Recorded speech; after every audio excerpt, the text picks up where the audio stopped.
I am Shashi Verma, your English teacher, and today we are going to read a new poem, I Dream a World, written by Langston Hughes. Okay, so first we do the pre-reading task. Okay, so what is that? It tells us about the poem or what should we do before reading the poem. Okay, or you can say it gives us a brief introduction of the poem. Okay, if you want to take this world a better place to live in, what would you like to add to it? And what would you like to be eliminated? Think over it, relating it with political, economical, and social conditions of the world surrounding you. So, क्या इसमें कहा गया है? इसमें कहा गया है कि यदि आप अपने वर्ल्ड को आप अपने एक ऐसे वर्ल्ड को फॉर्म करना चाहते हैं, बनाना चाहते हैं, जिसमें आप चाहते हैं कि इस तरह का वर्ल्ड मैं अपने लिए बनाऊं, तो किस तरह का वर्ल्ड आप अपने लिए सोचेंगे? क्या आप चूज़ करेंगे अपने वर्ल्ड के लिए?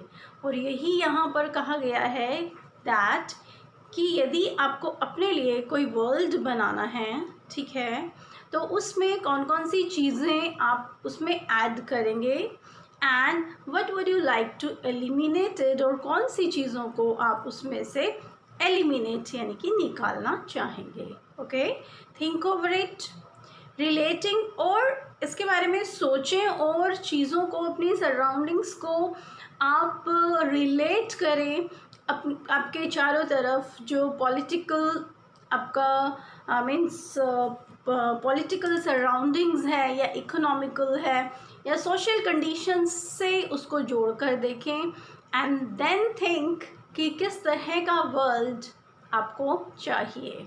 Okay, so it means I dream a world. It means कि पोइट हमें कुछ इस तरह का वर्ल्ड दिखाना चाहता है, क्योंकि जनरली कौन सी चीज़ें हम चाहते हैं जो हमें नहीं मिलती हैं. ओके, या जिसके लिए हमने बहुत स्ट्रगल किया होता है, तो ऐसी चीज़ें, तो वो कौन सी चीज़ें हो सकती है जिसके लिए पोइट ने स्ट्रगल किया है. Okay, so let's see it. Then first of all we read about the poet. Okay, we should know about the poet before reading a poem, because it tells us that what type of a man the poet is and in which conditions he wrote that poem. Okay, so James Mercer Langston Hughes, his full name is James Mercer Langston Hughes. Okay, he was born in 1902 and died in 1967, and he was an American poet. He was born in Joplin, Missouri, USA, and he was the great grandson of Charles Henry Langston, who was the brother of John Mercer Langston, the first black American to be elected to public office. It means कि वो great grandson थे Charles Henry Langston के, और जो कि brother थे उस first black American के, जो कि फर्स्ट टाइम पब्लिक ऑफिस में सर्विसेज देने के लिए चूज़ किए गए थे, इलेक्ट किए गए थे. Okay, so he attended, it means उनसे पहले किसी भी ब्लैक पीपल को किसी भी जॉब में या एक रेप्यूटेड जॉब में यू कैन से उसमें नहीं रखा जाता था. ठीक है, तभी यहाँ पर इस चीज़ को स्पेसिफिकली बताया गया है. Then he attended central high school in Cleveland, Ohio, where he began writing poetry in the 8th grade. और जब वो अपने सेंट्रल हाई स्कूल में थे क्लेवलैंड ओहियो में। सो उन्होंने 8th स्टैंडर्ड में ही पोइम लिखनी स्टार्ट कर दी थी। When his poem The Weary Blues won first prize in the poetry section of the 1925 Opportunity magazine literary contest, Hugh's literary career was launched। तो क्या हुआ था कि जब उनकी एक पोइम द वियरी ब्लूज ने फर्स्ट प्राइज वॉन किया, तभी से उनका पोइटिक करियर, लिटरेरी करियर हम कहें, वो स्टार्ट हो गया था। His first volume, also titled The Weary Blues, appeared in 1926 और इस बुक का 1926 में फर्स्ट वॉल्यूम आया जिसका नाम The Weary Blues ही था। Langston Hughes uses the rhythms of African American music, particularly blues and jazz, in his poems. This sets his poetry apart from that of other writers. It also allowed him to experiment with the very rhythmic free words. अब वो अपनी poems के अंदर African American music को भी add करते थे, उस रिदम्स को भी ऐड करते थे, और उन्होंने अफ्रीकन अमेरिकन म्यूज़िक है, blues and jazz, it's the name of music. So उसको भी उन्होंने ऐड किया, उसके रिदम को अपनी पोइम्स में ऐड किया, और इस तरह से उनकी जो पोइट्री है वो दूसरे राइटर्स से कुछ अलग थी, ठीक है। और उन्होंने कुछ फ्री वर्ड्स भी ट्राई किए। रिदमिक फ्री वर्ड्स होता है when there is no rhyming scheme in the poem, then it is known as free words, okay. जब कोई भी रिदम नहीं होता या आपका राइमिंग स्कीम नहीं होती किसी भी पोइम के अंदर, तो उसको हम फ्री वर्ड्स कहते हैं, okay. So this is about the poet. He was an American poet and he was related with the black people or Africa, you can say. Yes, now we start the poem. I dream a world where man no other man will scorn, where love will bless the earth and peace its paths adorn. Okay, so what does he say in this poem? He said that I dream a world where, कि मैं एक ऐसे world की, एक ऐसी दुनिया की कल्पना करता हूँ जहाँ पर इंसान no other man will scorn, scorn means hatred, note down this, scorn means hatred, नफरत, will love, where love will bless the earth, bless होता है आशीर्वाद देना, and peace its paths adorn, peace आपको पता ही है शांति, and adorn means to decorate, decorate करना, okay. सो अब ये क्या कह रहे हैं इस स्टेंजा में? ये कह रहे हैं कि मैं एक ऐसे वर्ल्ड की कल्पना करता हूँ जहाँ पर मैन किसी दूसरे मैन को स्कॉर्न ना करे, मीन्स हैट्रेड, नफरत ना करे, हेट ना करे, और जहाँ पर love will bless the earth, जहाँ पर प्यार पूरी अर्थ को ब्लेस करे, मीन्स प्यार से पूरी अर्थ ब्लेस हो जाए, जहाँ पर हर जगह प्यार ही प्यार हो, किसी के लिए भी हेट्रेड, नफरत ना हो, एंड पीस इट्स पाथ्स अडोन, और जो वे है, रास्ते हैं, वो किससे अडोन हो, वो मीन्स डेकोरेट हो, वहाँ पर चारों तरफ पीस ही पीस हो, मीन्स वो क्या कहना चाहते हैं यहाँ पर कि एक ऐसे वर्ल्ड की वो कल्पना करते हैं जहाँ पर कोई एक इंसान कोई भी इंसान दूसरे इंसान से नफ़रत ना करे और पूरी अर्थ पर हर जगह प्यार हो और हर कोई शांति से अपना सफ़र कंप्लीट कर सके, वो वहाँ पर रह सके. Okay, so this is about it's meaning. Now let's do its let's discuss about its figure of speech. Okay, so in figure of speech, first of all,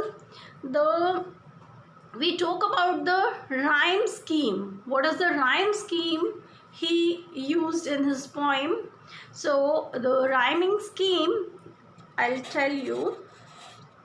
Wait a minute.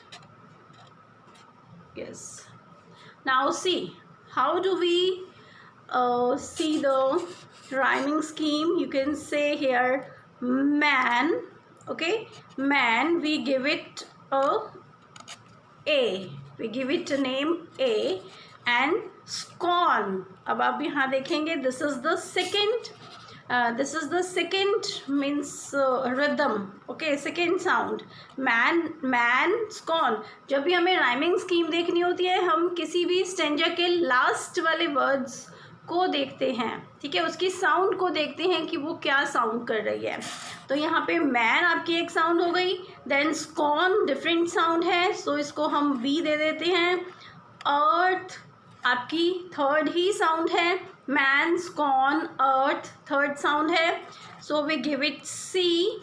Then adorn, and now you can see scorn and adorn दोनों का sound जो है same है, so we give it B.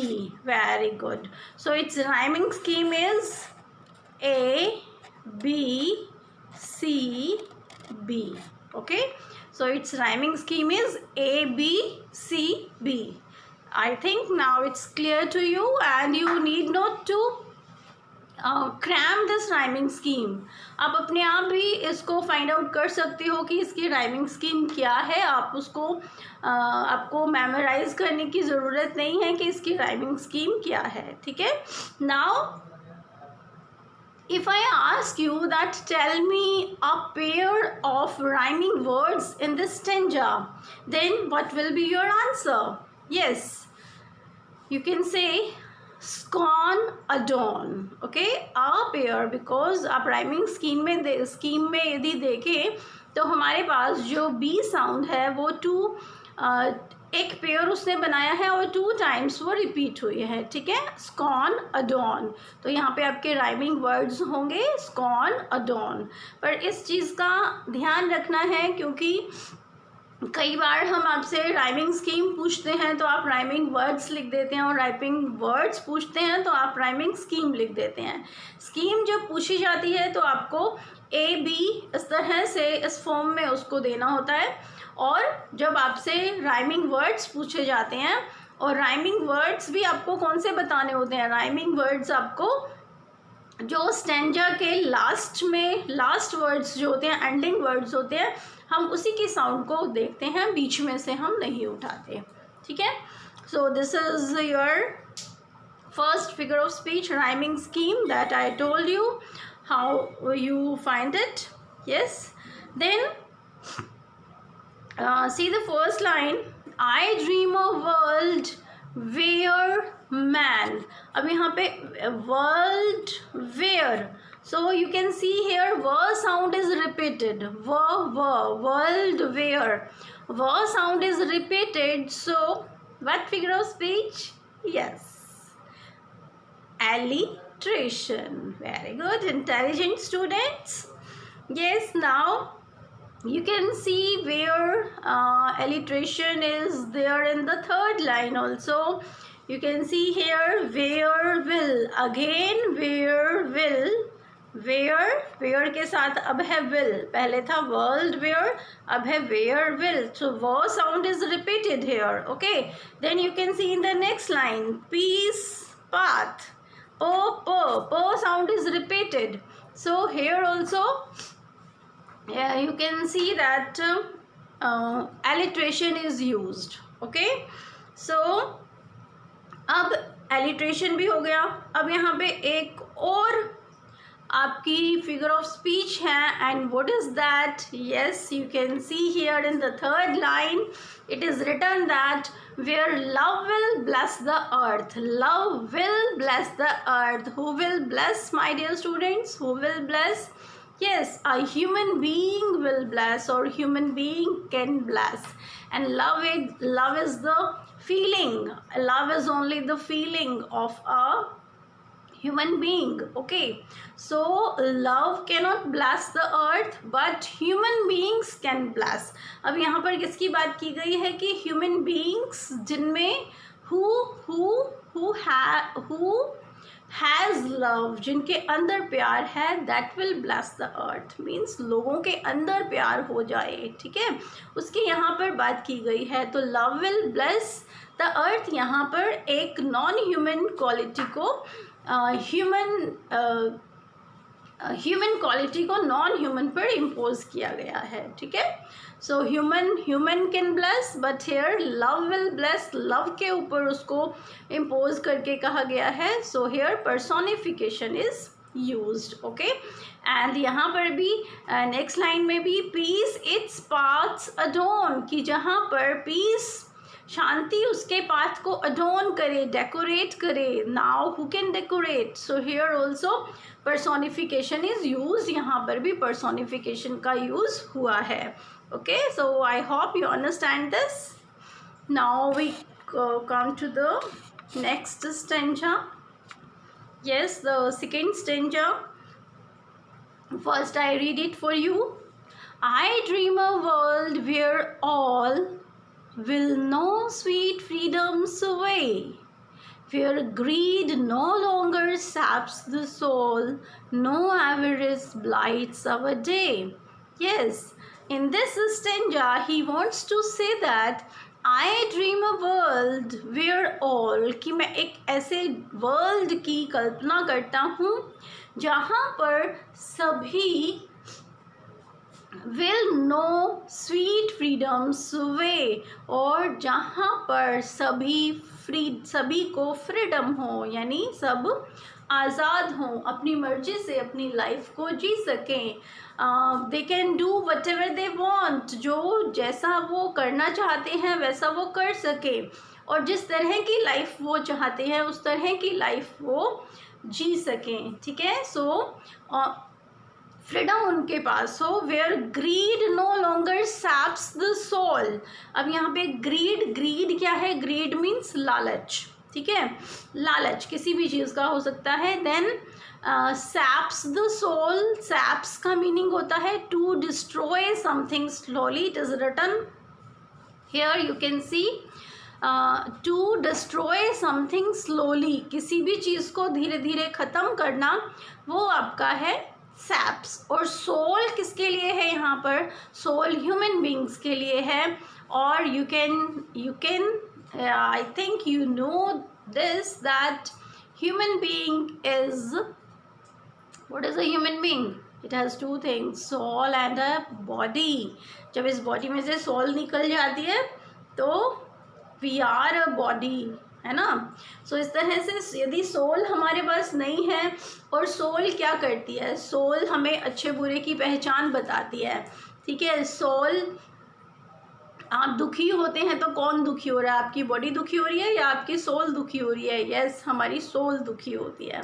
ठीक है, या हम खुश हैं तो कौन खुश है? यस, हमारी सोल खुश है, हमें अंदर से खुशी महसूस हो रही है. और जब भी हम कुछ गलत या सही करते हैं तो सोल ही हमें अलार्म करती है कि yes, you are doing it right और you are doing it wrong. Okay, so क्या कहा गया है? जहाँ पर ग्रीड यानी लालच क्या ना करे, नो लॉन्गर मीन्स अब लालच किसी दूसरे को डिस्ट्रॉय ना करे, किसी की आत्मा को डिस्ट्रॉय ना करे. ठीक है, यानी कि कोई भी किसी लालच के कारण किसी दूसरे इंसान को डिस्ट्रॉय ना करे, उसको हानि ना पहुँचाए. ठीक है, nor avarice blights our day. Avarice होता है extreme desire for money, extreme desire for money. And blights, you say blights is to spoil. So कि अब कोई भी ह्यूमन बीइंग किसी दूसरे को क्यों तकलीफ़ देता है? यस, बिकॉज ऑफ बहुत more often it is only the answer that for desire of money, कि आपको पैसे की डिज़ायर है, आपको बहुत सारा पैसा चाहिए, तो इसीलिए आप किसी दूसरे को ओवर पावर करना चाहेंगे। ठीक है, तो जब आप किसी को ओवर पावर करते हैं तो हमेशा कोई दूसरा दुखी होता ही है। तो यहाँ पर कहा है कि कोई भी पैसे की ग्रीड के लिए, ठीक है, पैसे के लिए, मनी के लिए किसी दूसरे को स्पॉइल ना करे, किसी दूसरे के दिन को ख़राब ना करे। ओके, सो अब इस स्टेंजा में किसकी बात की गई है? इस स्टेंजा में उन्होंने फ्रीडम की बात की है। उन्होंने ये कहा है कि ग्रीड नहीं होनी चाहिए, उन्होंने एवरेज की बात की है। तो इन 3 चीज़ों की यहाँ पर उन्होंने बात की है। ठीक है, सो I hope you understand this.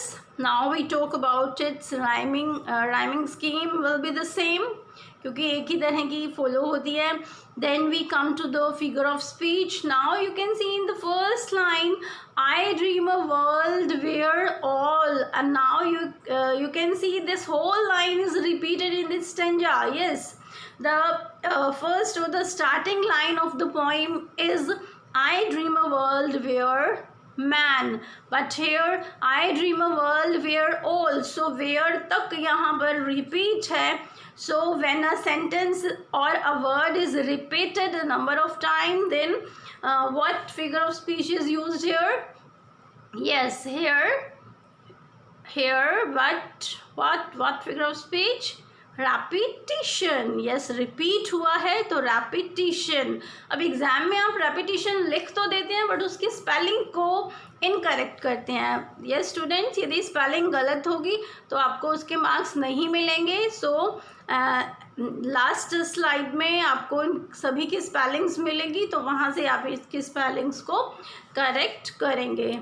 Okay, so sorry, you can see in this line we have repetition. Okay, repetition. Then you can see in the second line, will no sweet freedom survey. अब इन्होंने यहाँ ये नहीं कहा कि freedom is like a sweet या freedom is sweet. उन्होंने क्या कहा है? freedom is sweet, यानी कि फ्रीडम को ही उन्होंने स्वीट कह दिया है. सो स्वीट फ्रीडम्स वे का मीन्स फ्रीडम को ही उन्होंने स्वीट कह दिया है. तो यहाँ पर मेटाफर यूज़ हुआ है. सो इस लाइन में यहाँ पर आपका है मेटाफर. ठीक है, आप इसको नोट डाउन करते जाएं साथ साथ में, फिर आप भूलेंगे नहीं. देन अब थर्ड लाइन पर आइए, where greed no longer saps the soul. Greed, क्या ग्रीड? यस, एक्चुअल में रीज़न तो ग्रीड ही होता है जब हम किसी को भी डिस्ट्रॉय करते हैं. But a human being can saps the soul, can destroy other man. Okay, so here also personification is used, और next में भी Avarice blights our day. so यहाँ पर भी दोनों में personification आपका यूज़ हुआ है. ठीक है, so this is yes, you can see here saps soul. here so sound is repeated, so alliteration भी है यहाँ पर. ठीक है, so sound is repeated, so alliteration is also here. now we come to the next stanza. yes, then third stanza tells us that a world I dream where black or white, whatever race you may be, will share the bounties of the earth and every man is free. Okay, so क्या कहा है यहाँ पर? a world that I dream. अब पीछे क्या था? अब देखो इस लाइन को ही उन्होंने रिवर्स कर दिया है. स्टार्टिंग में उन्होंने कहा आई ड्रीम अ वर्ल्ड, पर यहाँ पे उन्होंने उसको रिवर्स करके बोला है अ वर्ल्ड आई ड्रीम, कि मैं एक ऐसे वर्ल्ड की कल्पना करता हूँ। अब यहाँ पे थोड़ा सा उन्होंने ओपनली कहा है कि वो किस चीज़ के बारे में बात कर रहे हैं। ये तो उन्होंने ग्रीड की बात की, तो क्या बात की उन्होंने, लव की बात की, तो कहाँ पर लव होना चाहिए, और स्पेशली वो किन के बारे में बात कर रहे हैं, वेयर ब्लैक और वाइट, जहाँ पर ब्लैक पीपल और white people, whatever race you be, आप किसी भी रेस होता है प्रजाति या जाति, आप किसी भी related to one group of people, किसी भी ग्रुप के लोगों से आप रिलेटेड हैं, so that is your race. Okay, so उन्होंने कहा है कि आप किसी भी रेस से रिलेट करते हो, चाहे ब्लैक हो या वाइट हो। Okay, will share the bounties of the earth, bounties होता है gifts, gifts of the earth, and what are that gifts, what are that gifts with that bounties?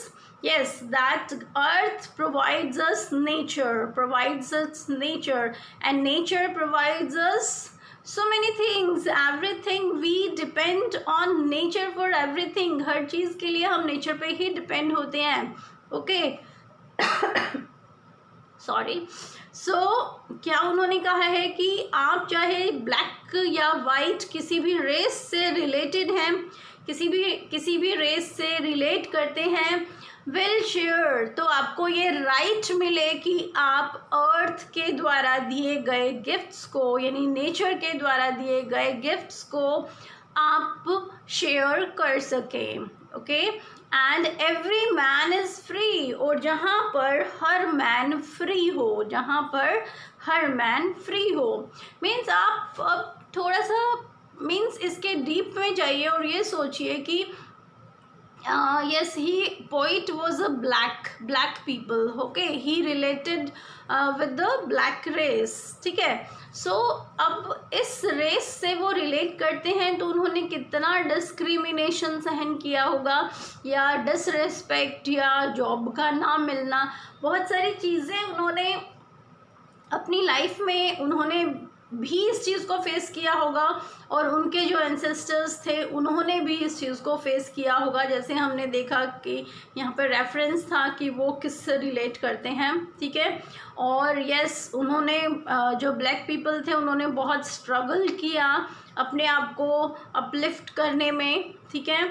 और आज जिस पोजीशन पे हैं उस पोजीशन तक आने में उन लोगों ने बहुत स्ट्रगल किया है, तो यही रीज़न है कि आज वो उनको वाइट पीपल के इक्वल सभी राइट्स दिए गए हैं, सभी अधिकार उन्हें मिले हैं, और they can live their life as they want. Okay, और हुआ क्या था स्टार्टिंग में इन ब्लैक लोगों को, क्योंकि एज अ स्लेव जो है यहाँ पर कहीं भी मीन्स अमेरिका में लेके आए थे, तो वहाँ पर इनको एज अ स्लेव लेके आया गया था। अब स्लेव से, अब देखिए स्लेव होता है नौकर, दास, ठीक है। तो उनको स्लेव बनाकर लाए थे, और उनको देते क्या थे, उनको केवल खाना, ठीक है, और पहनने के लिए थोड़े बहुत कपड़े, और रहने के लिए एक ऐसी जगह होती थी बहुत शैबी सी, जहाँ बहुत गंदगी होती थी, और बहुत सारे लोगों को एक साथ रहना होता था, और काम नहीं करते थे या बीमार होते थे तो उनकी पिटाई भी होती थी। तो इस तरह की लाइफ उन्होंने जी है, और अपनी मर्जी से उन्हें रहने का कोई अधिकार नहीं होता था। तो इस तरह की लाइफ से आज आप देखिए कि वो उन्होंने अपने आप को कितना ऊपर उठा लिया है, कितने वो अपलिफ्ट हो गए हैं, और this is because of their struggle. उन्होंने बहुत स्ट्रगल किया है, इन चीज़ों को सहन भी किया है, उसका विरोध भी उन्होंने किया है, तभी आज इस पोजीशन पर वो हैं, ठीक है। बट ये पोइम उस समय की है जब, और यही सब सोच के पोइट का मन बहुत दुखी हो गया होगा, और तभी उन्होंने इस पोइम को कंपोज किया होगा, ठीक है। और कि एक ऐसा वर्ल्ड होना चाहिए जहाँ पर सब एक जैसे हों, सब फ्री हों, सबको इक्वल अधिकार हो, अपनी मर्जी से हर कोई अपना काम कर सके, ठीक है। सो ये जो पोइम है ये हमें उनके उनकी मीन्स उनकी फीलिंग्स के बारे में बताती है कि किस तरह की फीलिंग्स उनकी रही है, ठीक है। सो यहाँ पे क्या बात वो कर रहे हैं कि एक वो ऐसे वर्ल्ड की कल्पना कर रहे हैं जहाँ पर ब्लैक और वाइट किसी भी रेस के पीपल हैं वो इक्वली अर्थ पर रह सके। नेचर हमें जो प्रोवाइड करता है oxygen, water, yes and everything, food, everything, so हर कोई उसको शेयर कर सके because we all are the children of earth, okay, and हर कोई अर्थ पर फ्री हो, ठीक। तो ये आपका है थर्ड स्टेंजा। अब इस स्टेंजा में आपका कोई भी इस स्टेंजा में आपका कोई भी राइमिंग स्कीम यहाँ पर नहीं है। राइमिंग स्कीम तो है बट फिगर ऑफ स्पीच नहीं है, ठीक है। राइमिंग स्कीम तो आपकी सेम है। Now we come to the next, last stanza. Where wretchedness will hang its head, and joy like a pearl attends the needs of all mankind. Of such I dream our world. So, in the last stanza, what does he say? He says that where wretchedness means miserable, दुख, ठीक है। जहाँ पर wretchedness will hang its head, यानी जो दुख है वो अपने आप को ख़त्म कर ले। और वो कहना क्या चाह रहे हैं कि ऐसी दुनिया जहाँ पर दुख ना हो, हर कोई बहुत खुशी से रहे। And joy like a pearl, और जॉय खुशी किस तरह से हो? जॉय एक पर्ल, एक मोती की तरह से हो। और क्यों? क्योंकि पर्ल जो होता है बहुत ब्यूटीफुल शाइनिंग होता है और उसको लेकर हर कोई, उसको देखकर भी हर कोई बहुत खुश होता है, ठीक है। सो उन्होंने कहा है कि Joy is like a Perl and attends the needs of Mankind, और एक ऐसा वर्ल्ड जहाँ पर हर मैनकाइंड मीन्स हर इंसान की नीड्स को अटेंड किया जाए, उसको पूरा किया जाए। Of such I dream our world, और इस तरह के वर्ल्ड की मैं कल्पना करता हूँ। So it's a very beautiful point students. So इसमें लास्ट स्टेंजा में इन्होंने क्या कहा है कि जहाँ पर रिचिडनेस ना हो, यानी कोई दुख तकलीफ़, सभी की दुख तकलीफ़ ख़त्म हो जाए और सब खुश हों। और किस तरह से खुश हों? लाइक अ पर्ल, मोती की तरह से। And attends the needs of all Mankind, और हर इंसान की जो ज़रूरतें हैं वो पूरी हों। इस तरह के वर्ल्ड की मैं कल्पना करता हूँ। So this is the last stanza of the poem. Now we talk about its figure of speech. अब देखिए in the very first line, इसको एक बार रीड कीजिए और एक बार सोचिए इसमें कौन सी फिगर ऑफ स्पीच हो सकती है। और and I am damn sure that you are right. Yes, wretchedness will hang its head. Who will hang? Who will hang? Yes, आप मेरा क्लू समझ गए हैं। So here personification is used, ठीक है। personification is used. Then joy like a pearl, अब ये तो आपके लिए बहुत easy होने वाला है। joy like a pearl, yes, very good. simile is here, जहाँ पर as या like यूज़ होता है वहाँ पर आप आँख बंद करके बस simile को लिख दें कि यहाँ पर simile यूज़ हुआ है। then ठीक है, then आगे देखिए। यस, आगे कोई वो नहीं है। यस, आप ये कह सकते हैं कि आई ड्रीम वर्ड, ये जो वर्ड है this is repeated in every stanza, okay, in every stanza, her stanza में ये रिपीट हुआ है। सो आई ड्रीम पर आप रेपिटिशन यहाँ पर लिख सकते हैं, ठीक है। So I hope you understand this poem. Now we talk about its figure of speech. How many figure of speeches are used here? Yes, rhyming scheme. Its rhyming scheme is A, B, C, B. Then here is personification almost in every stanzas. Then simile in the last stanza. And repetition is also in all the stanzas. Yes, one most important thing we forgot, that is enjambment. This is a new figure of speech for you. I'll tell you. Then metaphor is used in the sweet freedoms. Okay, so where is enjambment used? अब enjambment होता क्या है बच्चों?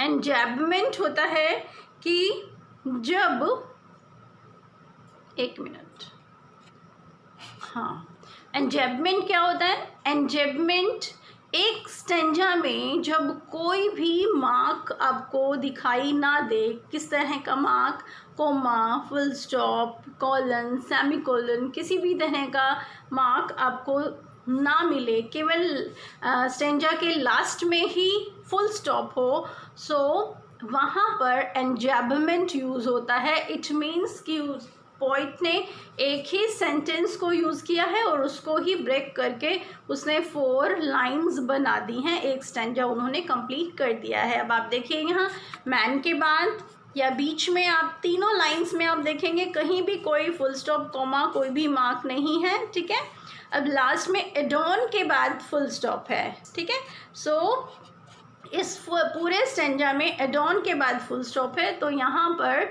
इस stanza में एंजैबमेंट use हुआ है, इसको हम एंजैबमेंट कहते हैं. And this is a new figure of speech for you. Okay, आप इसको नोट डाउन कर लें. Yes, now wait a minute, now we talk about its summary. Okay, कई बार हम आपको दे देते हैं कि व्हाट इज़ द समरी और what is the central idea of the poem. So इसी के अंदर से आप एक सेंट्रल आइडिया निकाल के लिख सकते हैं. सेंट्रल आइडिया क्या होता है कि पोइट ने एक्चुअली किस चीज़ के बारे में बात की है और ऐसा किस आइडिया को लेके उसने पोइम को कंपोज किया है. ठीक है, so it's a brief summary.